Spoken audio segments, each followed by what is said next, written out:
Every weekday at exactly 8:15 a.m., the city square became a river of rushing people. Businessmen hurried toward their offices. Students laughed with friends. Parents pulled children across the crosswalk before the traffic light changed. In the middle of all that movement sat one man who never seemed to go anywhere. His name was Daniel. Most people never knew it. To them, he was simply the homeless man on the bench. His gray coat was torn at the sleeves. His shoes had holes in the soles. Beside him rested a small cardboard sign. "Anything helps. God bless you." Some people dropped a few coins without looking at him. Others crossed the street to avoid him. A few whispered, "He probably wasted his life." People like him never change. Daniel heard every word. He had stopped defending himself long ago.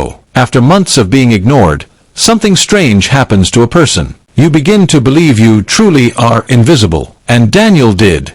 One rainy Tuesday afternoon, something unexpected happened. A little girl carrying a bright yellow backpack stopped directly in front of Daniel. She couldn't have been older than 7. Instead of staring at his clothes, instead of asking why he was homeless, she smiled. "Hi." Daniel looked around, assuming she was talking to someone else. She wasn't. "My name's Emma," she said cheerfully. "What's yours?" For a moment, Daniel forgot how to answer. It had been months, maybe longer, since anyone had cared enough to ask his name. My name is Daniel," he finally whispered. Emma smiled even wider. "It's nice to meet you, Daniel." "Not, sir. Not homeless man. Not beggar. Just Daniel." And somehow, hearing his own name again felt like finding a forgotten piece of himself. Emma sat beside him on the bench. She opened her lunchbox. Inside was a peanut butter sandwich, an apple, and 2 homemade cookies. Without hesitation, she broke the sandwich in half.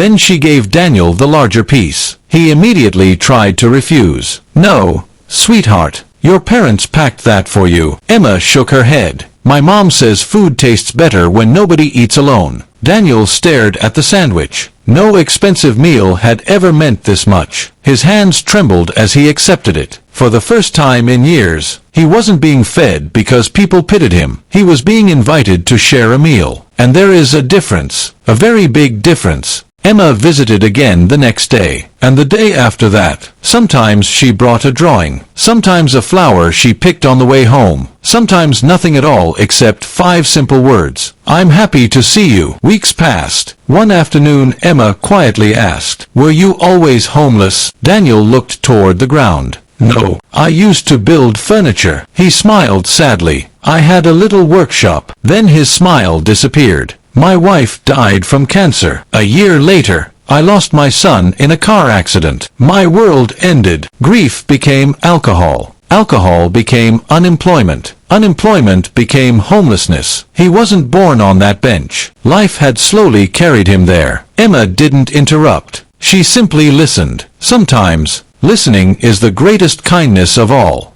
That evening Emma asked her parents a question they couldn't answer. If Daniel is such a good man, why is everyone walking past him? Her parents had no easy response. Instead, they decided to help. They shared Daniel's story with neighbors. A barber offered a free haircut. Someone donated clean clothes. A local carpenter offered Daniel temporary work repairing old furniture. The first chair he restored looked brand new.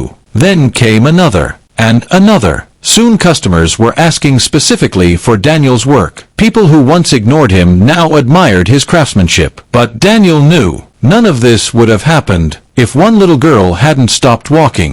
Nearly a year later, Daniel stood inside his own small furniture repair shop. The walls were lined with polished wooden tables. Shelves displayed rocking chairs he had restored by hand. Friends, neighbors, and customers gathered to celebrate. When Daniel stepped forward to speak, everyone expected him to thank the community. Instead, he looked at Emma. His voice trembled. "People think this shop saved my life." He paused. "They're wrong." Silence filled the room. "My life changed the moment one little girl looked at me and saw a human being instead of a homeless man." Tears rolled down his face. "She didn't give me hope because she shared her sandwich. She gave me hope because she shared her heart." Emma ran forward and hugged him. The room fell completely silent. More than a few people wiped away tears, because in that moment, everyone understood something they had forgotten. Life lesson. Sometimes we believe changing a life requires wealth, influence, or extraordinary sacrifice. But often,